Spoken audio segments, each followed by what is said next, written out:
Hey, hello everyone, and welcome to our webinar on employer branding in a new normal.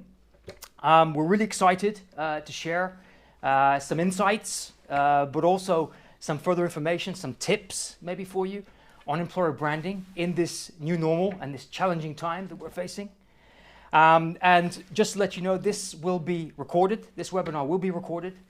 And for all questions, I'd like to ask you to put the questions in the chat feature on YouTube, and we'll endeavor to answer them at the end of this presentation. So without further ado, I'm going to pass on to the contents of our webinar. So the first element that we'll be looking at is the introduction of ourselves, of course, highly important to know who's in front of you today.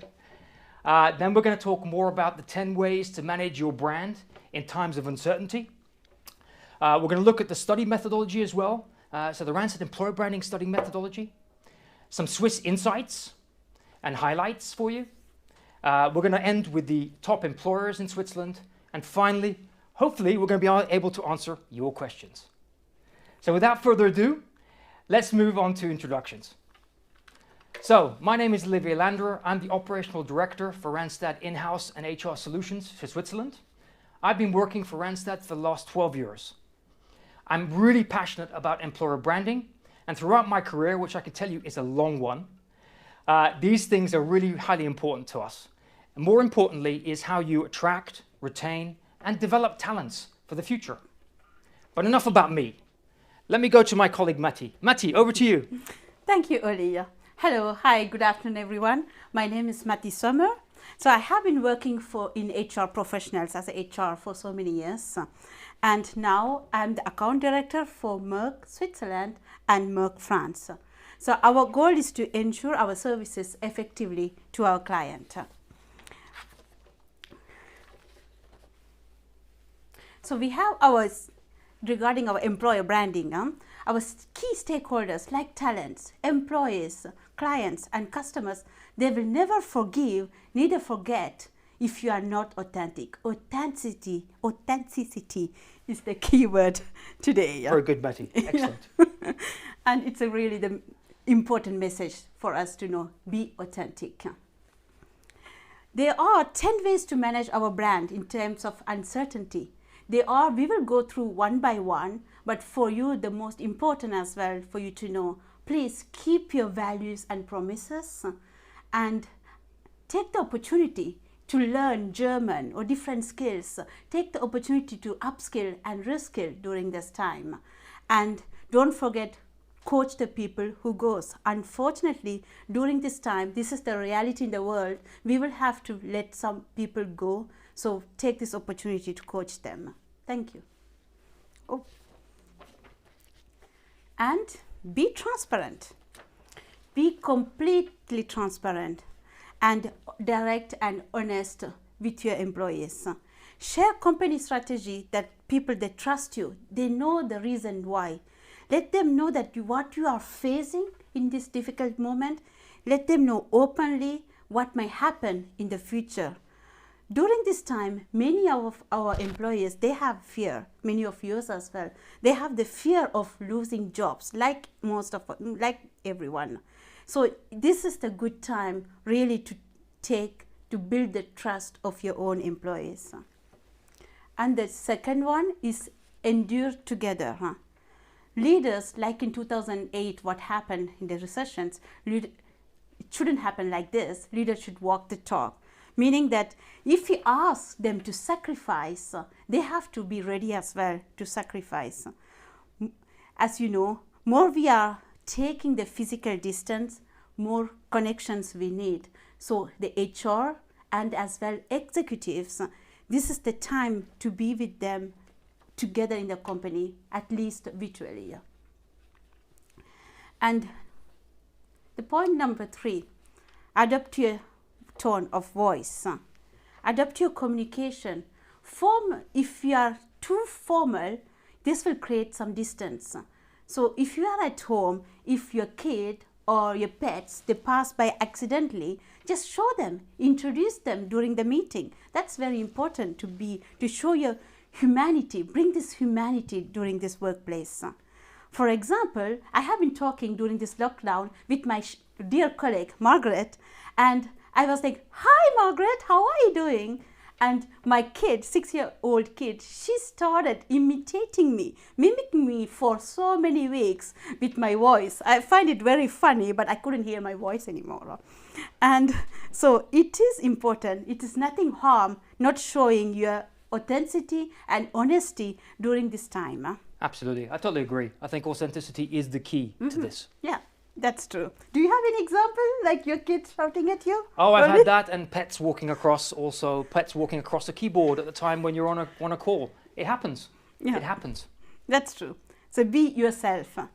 And this authenticity take to our main point, like I said before, keep your values and your promises. We always talk about the values. Company, they always talk about this, but people, they don't know about their values. It's that time to show the values of the company and let them as well to know, to be genuine. If you don't show your value, people would know that you were not genuine before, actually. Yeah? And if you believe in innovative, if your company believe in innovation, be innovative. If your company believe in people, put the people first. Do the things for the people, what they are expecting, or be open to them. At this moment of time, as you know already, diversity and inclusion is more important. It does not mean like us. We are diverse in gender, we are diverse in age. I can say that? You can, yes. We are diverse in ethnicity too. But diversity does it not mean gender, age, ethnicity. As you know, it's much more than that. It's having diverse ideas, diverse behavior, and being introvert and as well extrovert. We shouldn't only focus on high potential.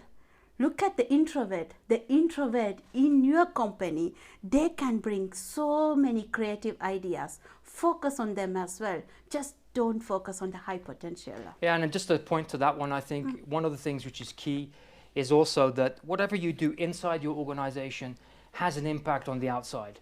And people get to see that. So in employer branding, this is key. It's a really key thing.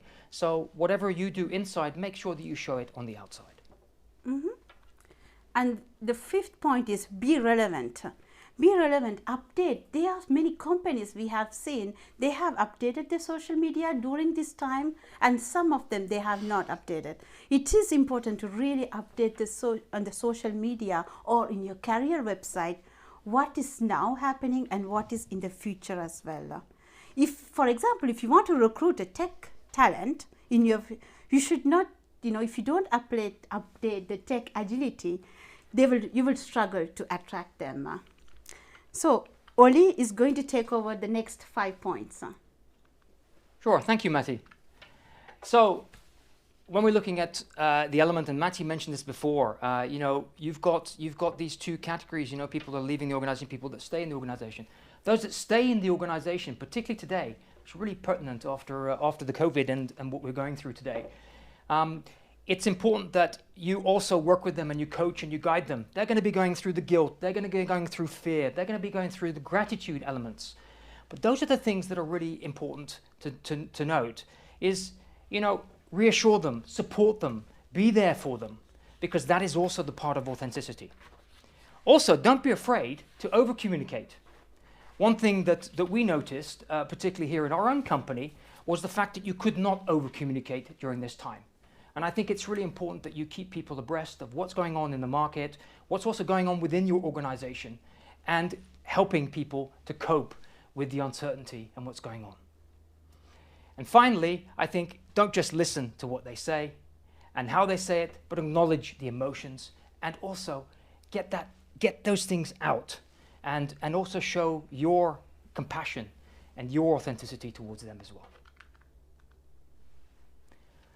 This is a really important one. Coach who goes. We know that in times of uncertainty, there's reorganizations, there's transformations going on. You're not going to be keeping everyone that you have necessarily. If you do, fantastic. But that's not for everybody. As we know, certain sectors have been affected worse than others. So you need to be transparent. You need to look at the business situation. You need to communicate the bad news to individuals, but that you're there to help them, to coach them, to guide them, to help them exit the organization in the most positive fashion. Because again, those individuals will become your ambassadors outside and will bring the employer brand back to you. So it's really, really important that when there's an exit, be concise, be direct, be clear, but also help them. Help them as they're going out. Maybe if you're an organization like ourselves, and we have it here, we have a group, and we have a group of people that we know have got to the height of the career as well within the organization, and for them to progress in their career, they need to leave. We help them to do so, and we try to find them other roles which suit them and taking them along that journey. So just be there and support them. The 8th point is the opportunity to reskill. So today, our global CEO was on a presentation, and he was sharing with us on the importance of reskilling and redeployment. This is highly important for you and your organization. What we see in the markets are that, the jobs are changing. We have accelerated at a massive pace since COVID's come into this virtual digital environment, which none of us were forcibly expecting. However, some organizations were already ready for it, others not. You need to consider things. You need to consider what jobs are going to be of the future of your organization. What talents are you going to be keeping? Look at your workforce today. How can you help them move from this particular position to another position? All looking at reskilling. In Randstad, we reskill over 300,000 people a year.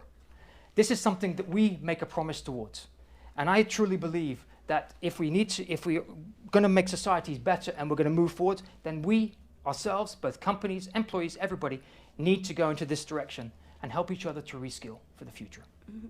Yes, you are right. The reskilling is as well professional and as well non-professional. We should think about reskilling ourselves professional way, but don't forget our work-life balance. We can do the yoga course during this time or some German course during this time. That's as well. We have to think about our non-professional way to reskill as well ourselves. Exactly. And one other thing also that I missed off here is also the employees. We focus a lot in organizations on the high potentials. We should actually be giving the tools to everybody, because you know what? You might find a hidden gem there. Somebody who pulls through, somebody that shows you something that you've never seen before. And that's highly important. Those are the employees of the future. Those are the people that you want to keep. Of course, you need to acknowledge change. Change is a cycle. Yeah, we know the cycle. The cycle is that you have a chain of events, denial, shock when it first happens. You then have the depression and stress. And we saw this during the COVID period. These things were happening to our own individuals and our own people in the organization. Panic and guilt. What's going to happen? Are we going to have our jobs? Etc., etc. Then there's anger and hostility towards the situation. Yeah, that you can't go out, that there's a lockdown, etc. And those things are, difficult for people to look at. And I think the last bit, which is really cool, is the renewed optimism. This is really where you can be there, you can co-create and coach your people and work with your people on what the new future is going to look like. How is that going to come about? And really focus on those positive elements. But clearly you have to go through those negative elements first before you can move forward to the positive side. Again, co-create that new vision with your people.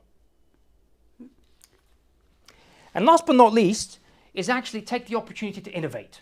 There is no better time to innovate than today.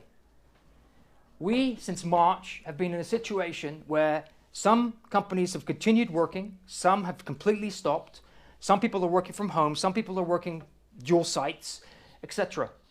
Technology plays a key role in this. So you need to look at things like your infrastructure. Yeah? I want to become more digital, seamless, easy, have an experience that your people can really enjoy, but still having that cultural aspect and bringing culture back to the table. That is something that is really, really important. It is quite difficult to do over the internet, but it is possible. And I do think that those are the things that you need to really be pushing forwards with. The other thing is make your brand more vivid, more authentic, more connected, to the world as we see it today. Where are you going as an organization? What are you doing? What's cool about your organization? How is that organization evolving and developing? You need to show that to the exterior world, because if it's just insular and just within your company, then nobody's going to know about it. And then, from a perception perspective on the outside, they don't see what you're doing. And you might be the most highly attractive employer in the market, but nobody knows about you. It's a shame. You should get yourself out there. So really, I think that those are the 10 tips that we have. One thing is, this moment in history is going to stay ever etched in people's memories and collective minds. We have never, ever had this type of situation, or not for a long, long, long, long time. And therefore, in our generation, I've never seen it. And that is one thing that is going to be staying in my mind, is what we do now will impact tomorrow. You have the ultimate power today to change things and move things forward for your organization, for society, and for everyone. So this is a really opportunity to take that to the next level. So now I'd like to take you to our methodology for our employer branding survey. The methodology has been around for the last 20 years. What we do is we survey the top 150 companies of a country, and the companies are selected by the number of employees and not their financial situation. And what we do is we go out to the population, the working population between the ages of 18 and 64, and we ask them 2 questions. The first question is, do you know the company? And the second one is, would you like to work for the company? And that second question triggers the attractiveness of the employers. Let me explain to you a little bit more about how this is broken up. So, employer branding research setup is that we, as I mentioned, we have respondents, and they are responding to 30 companies per respondent. They are random, there's different sectors, etc. And they're asked the question, do you know this company, and would you like to work with it? And when they answer yes to the first question of knowing the company, they will answer key questions as the drivers, which you can see on the right-hand side of the presentation. They range from financial healthiness to attractive salary and benefits to career progression, etc. And so with that in mind, I'm going to hand over now to Matti, who's going to explain a little bit more around our global presence and what we're doing with the employer branding survey. Yes, thank you, Oli. Again, like Oli said, we have partnered with Kantar, our consultancy group, to do this survey. We have been doing this in Switzerland for over 6 years now, and many years around the world. So this survey is an online survey, and it takes, like we have done this year, 3rd of January until 21st of January 2020. So again, this survey what we have, the report what we have, it was before COVID. It would be interesting to see the next year's survey, what is after COVID. It could be a dramatic change. And during this survey, the worldwide around 185,000 responded and over 6,000 companies. In Switzerland, we had 4,900 companies have responded. Last year was a bit higher. And its working population, students, employment, unemployed, employed people as well. So the age is around 18 and 64, over the presentation is around 25 to 44 years old. And why employer branding matters to us. At this moment of time, the employer branding, it's even more important. But what the study says before, as you know already, that companies, they are overpaying on salaries by 10% if they don't have the strong brand. That some of the companies, they have to do that in order to retain the employees. And more than 50% of candidates, they say they wouldn't work for a company if they have the bad reputation. Even if you increase the pay by 10%, they would not work for the company. And most of the companies as well, as you know, the time to hire, recruitment is very important. If you have a strong employer brand, the time to hire is 2 times faster. So therefore, it is very important to do this, the employer brand. And I think one additional element is the culture that you have within the organization. Culture plays a really big part in retaining, but also attracting talents. So the culture you have in the organization also needs to shine outside. So again, I think this is something, we've done studies before where we looked at culture, and culture has a big impact on that as well. That's true. That, companies with not necessarily a great culture don't attract the talents that they want to. And that's something that you need to take into consideration. It's where we have to start in Switzerland to really show outside world how good we are doing. Many companies, they are doing so great, but we have to show that outside. Yeah. So I will show you the next slide about some some highlights because we are very conscious of time actually. So the highlights is like we have this country report and company report, like over 50 pages. So we have this, but we will only provide you some of them actually. So it's into this highlight, more into details, we have about gender, about education level, and a lot about the recruitment channels as well. So if you feel like, please download the report, and you will, that report is for free, so you can download them, our country and the company report. So during this study, what came out is what potential employees they are looking for. The employees, again, like we said, it's a perception of the 5,000 employees who have answered. What they are looking for in Switzerland, first is salary and benefits. Second one is pleasant work atmosphere. Third is work-life balance and job security and flexible arrangement. We could compare between 2019 and 2020. It has been some changes between present work atmosphere has been decreased as well to 55% to 57%. However, it would be interesting to see after COVID, what would be the more important criteria after COVID? It can be the job security, it can be flexible arrangements, or sometimes because of the crisis, we are somehow sticking to the salary. We don't know. So if you wish to write under our comments, what is after COVID, what are the most important criteria, please do so. And here it's the one highlight as well, what you can see. It's the highlight of the significant differences between the gender group. When you look at this Generation Z, they are really looking for good training in the job.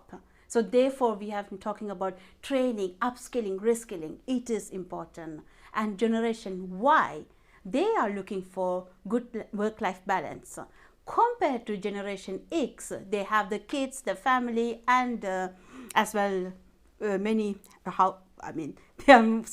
are mostly looking for salary and benefits. The Generation X. Their outgoings are different to the other generation. So of course that has an impact. That has an impact. That's true. And and again, the baby boomers, it is very important. We shouldn't forget about them. The baby boomers, we are having more and more here in Switzerland. So the baby boomers, we have to focus on. To them, you have to show the financial health of your company. And we have to keep them. We have to retain them. Yeah, of course. I mean, I think one thing that's really clear is that generation actually has huge amounts of talent and skill. And let's not underestimate that in these times of crisis. But actually, these are the individuals who can actually help your organization pull through and go forwards. But you need a mixture of all this to move your companies forward. And then the next slide is the perception of employee. Yeah, so sure. So perception of employers that offer in Switzerland. So this is really interesting. And I'm quite passionate about this slide because ultimately what we see is that you have the profile of an ideal employer. Let's take the top three: attractive salary and benefits, pleasant working atmosphere, and work-life balance. And that switches across the Eurozone, of course. But in this instance, what people did was they evaluated their current employer as to where they ranked with those topics. And we also saw the general perception of employers in Switzerland. And it's really interesting to see that there's a big difference, a disparity between all of them, effectively. So me as a candidate looking for a perfect employer, I want attractive salary and benefits, pleasant working atmosphere, and work-life balance. However, if I evaluate my current employer, now I'm not doing that today, just so you know. Yeah, my employer is fantastic, and we are in the line of those 10. But actually, if I was looking at it, and I'm a candidate, a respondent who is writing this down, I find that my company, or I evaluate my company on 9th as attractive salary and benefits. That's a big difference. So you have to be careful also. So you might be an organization that has attractive salary and benefits, but you need to make sure that those are pushed through as well. And I think that this is an opportunity for you with our study to be able to change the job descriptions, change the wording that goes into the outside world to make it more attractive. And bear in mind that the message that you give should be different depending on the different generations or the different types of individuals you would like to attract. That is highly important, and that's something that we've seen over the last 6 years when discussing the employer branding research with numerous companies. So, Matti, more about the sectors. Yeah, this is an important slide as well. As you are coming from different sector, here we can see the top performing sectors in Switzerland. The graphic shows attractiveness versus awareness. So when you look at this top right, the attractiveness, the informative company, FMCG, and a watch industry. Only watch industry, it has been always attractive in Switzerland. It has been always in the top. So if you take the watch industry, and this amazes me in Switzerland, you know, I think it's all about marketing. It's all about what goes out into the media. You for some companies, you don't just buy a watch, you buy a watch, but it's for future generations. Or you take an airline like Swiss, and you look at them, and they're advertising. They have this fantastic plane flying through the mountains, the Swiss mountains. I want to work for that company. I want to, you know, it really means something to me, and it really hits me. So I do think that you have a huge opportunity in your marketing campaigns, how you present yourself in the world today, to really have a different form of media, and being able to go out with videos, with information that really makes you highly attractive. And people are going to go, wow, I want to work for that company. Yeah. That's true. And then when you look at the attractiveness regarding pharmaceutical company, they are attractive, but awareness is not there. Many companies like Novartis or Merck or Roche, we know many important companies, they are there, we know them, but there are many pharmaceutical companies. We know the medication, but we don't know the name of the company.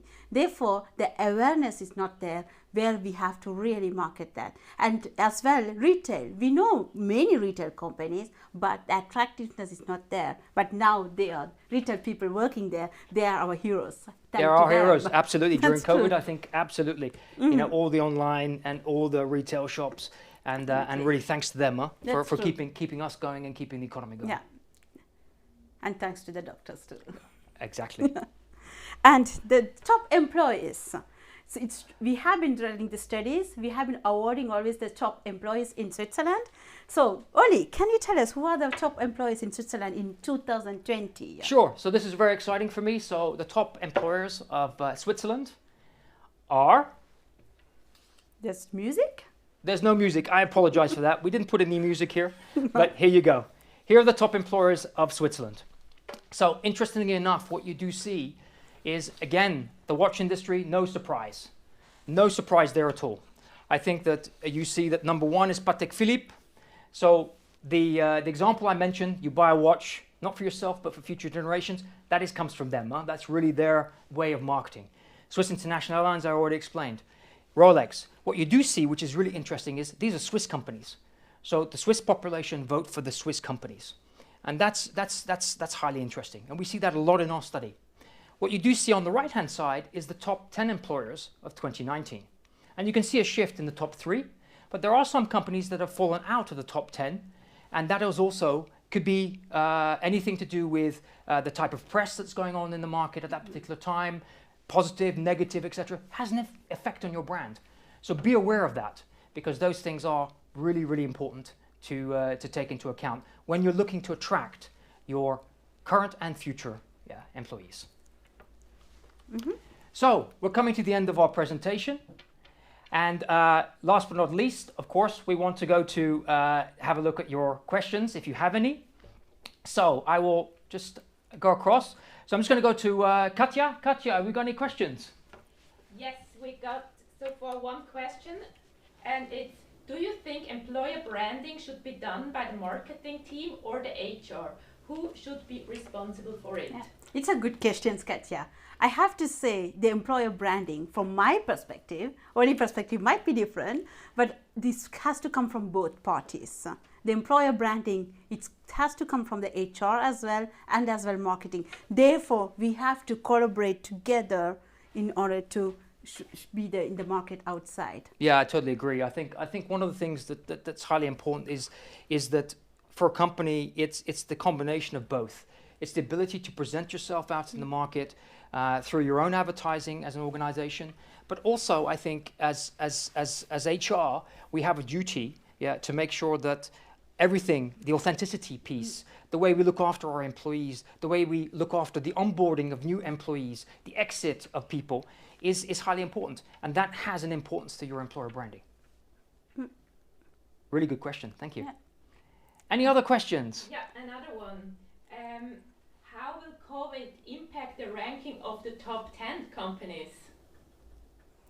How the COVID will impact, that would be interesting to know actually. We would be interesting to know in 2021 how it would impact. But again, we have seen as we are working with so many different companies, some of them they are marketing very well during this time, during this COVID time on LinkedIn or on the newspaper everywhere, and others they don't market themselves. I think during this time it's important to really do your own employer branding, and it might have a dramatic change, but that we don't know. It's company to adapt, right? Yeah, and I think also, you know, I think that we what we've seen as well within the markets is some markets have been hit worse than others. But I think, you know, just because you've been hit badly doesn't mean that you haven't done some great things. So just make sure that if you are one of those companies in there, that you actually show to the outside world what you're doing, how it's going. By looking after employees, people talk. They go out to the market, hey, my employer is fantastic. They're looking after me. They're sending me these little packages. We've seen lots of different things during the COVID time, which have been really interesting and innovative. And I think that's where you can stand out, definitely as an employer. And okay. Any other questions? Any other questions? We're here for you, so if you've got any questions, please feel free to ask. Got one. Ruok is asking, is there also a list of the top employers for different sectors, business, engineering, IT? Yes, we do. Yeah. Actually, yes, we do. Yeah. So actually in our study, what we show is the top employers in those sectors. So we actually have sector reports, and the sector reports actually then show you who are the top companies in those sectors. So it is interesting, and we can share that with you.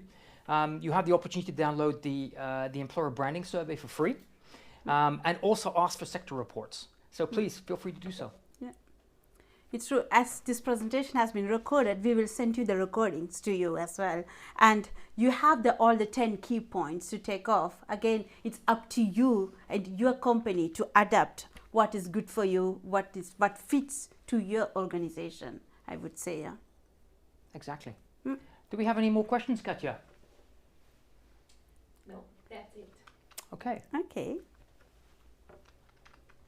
So I would just, as you can see, where you can download our study for free, and its country report and as well the sector report, and we have many different sectors actually. So you can download depending on your sector, and if you want to see other sector, you can as well. And we are at your disposal, and we can come and talk to you or virtually to go into details regarding some of the main factors like what we said about gender, about education, about diversity, and many different key elements. Yeah, it's important. It's important to know that our report is very comprehensive, and we have the ability to actually get information, as much information as possible for you. And actually, we can cross the report as well for you to give you what different sectors, what different gender types, what different demographics are, and that will help. There's one more question. Oh, we have right? another question. Exactly, we do. Yeah. Great. Go for it. Ask questions, please. What do you suggest to small companies to be competitive versus the biggest in terms of employer branding? Yeah. So I do think I think one of the things as a small company you have is that you're very agile. You're very agile in your organization. You're agile in the way that you bring things out to the market. And for me, what is really important is if you want to represent your brand, the best way to represent your brand is through your people. So doing things like videos of people that work for your organization, why they work for your organization, what does your organization bring, what is your organization doing, not only in terms of the type of business you're in, but what does it do for society, etc. I think those are the important factors that you can really push on. And, again, it's really that, we've got social media, and social media is available to everybody. It's not just for the big companies. So small companies also have the opportunity to get out there. And so I would just implore you to push as much as possible in that direction. That's true. When I was talking with some of the companies, small companies, they said they don't have this financial situation compared to bigger company in order to market themselves. And what we used to say, it's important as well, you can market without anything, with on social media. And I have seen many small companies, they have done like small things like providing balloons in the swimming pool for the kids with the company brand. It doesn't cost that much, but like a balloon to play, they were happy about this. Sometimes it's, they have been marketing with the kids, or they did the open door, and all the kids, they could come and play in the company and they get to know the company. So the small companies, we have to be innovative and become extremely agile during this situation. I think so too, and I think one thing also that's important is you don't need huge amount of equipment or spend huge amounts of money. An iPhone is great for filming somebody and showing the authenticity of your organization. So again, you have all the technologies there. I think all the elements are there for you. So as a small company, I think you really have the opportunity to shine and show who you are. Mm-hmm. And there's one small example I had, with a small company I talked to in Solothurn last year. They said they are not well known, and on the career website, they started filming people like who are working in the company, and then they put with a job ad, what is this job is all about, and the person has been saying, oh, I am working here for 20 years, this job is this and this. By looking at the video, people, they had a lot of applications, because as you know, Generation Z, they won't read everything. They just want to look at the video and apply to it quite fast. Oh, great. A great one. Perfect. Yeah. I just got another one. Yeah. Great. A long one, so. A long one, okay. Perfect. Okay. Thank you. Given the context that we are living, what do you advise in order to defend an employer branding budget and resources where the ROI are long-term than direct results? How do you make sure to convince CEO or a CFO? It depends your organization, of course. I think that, does your organization function with resources and people? If you're a company that's fully automated, you'll have a different response. But, people make an organization. And I think that you should not underestimate. If you don't invest in people and you don't invest in employer branding, you will not attract the best people at all. We're very happy also to come to you and have a discussion with you at how you could build your comments towards your CEO. We've done that with some other organizations in the past. And I think that you really have to take a look at what are the priorities within the organization today. Of course, different companies, different priorities. But I would say that, employer branding from my perspective is truly important. It's about attracting the right employees to your organization. Mm-hmm. If you don't have the right employees, then maybe you can't even produce what you produce today. Again, I don't know which company you work for, but if you're producing things and you don't have enough people on a production line, or you don't have enough people helping you to be able to produce, then you're not going to produce.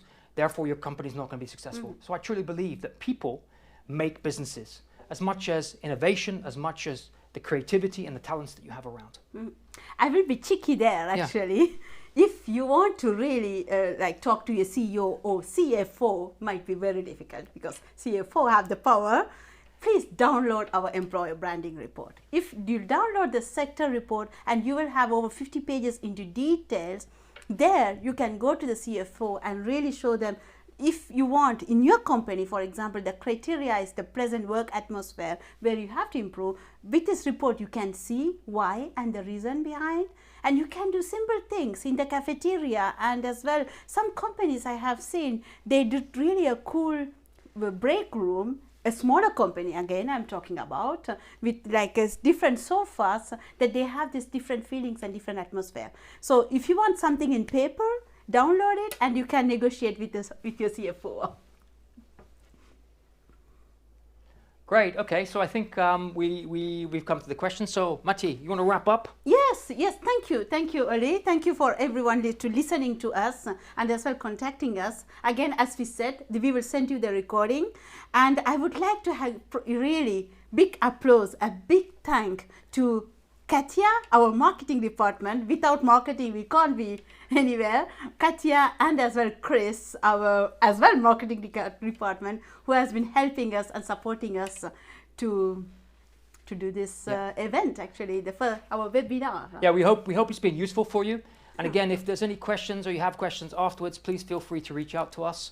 Again, as Matti said, you can download the study for free. The web address is there. This will be recorded, so you will get a copy of this recording as well. So we'd like to thank you for taking the time for us to talk to you about employer branding in the new normal. And we wish you all the best for the future. Thank you. Thank you, and good luck.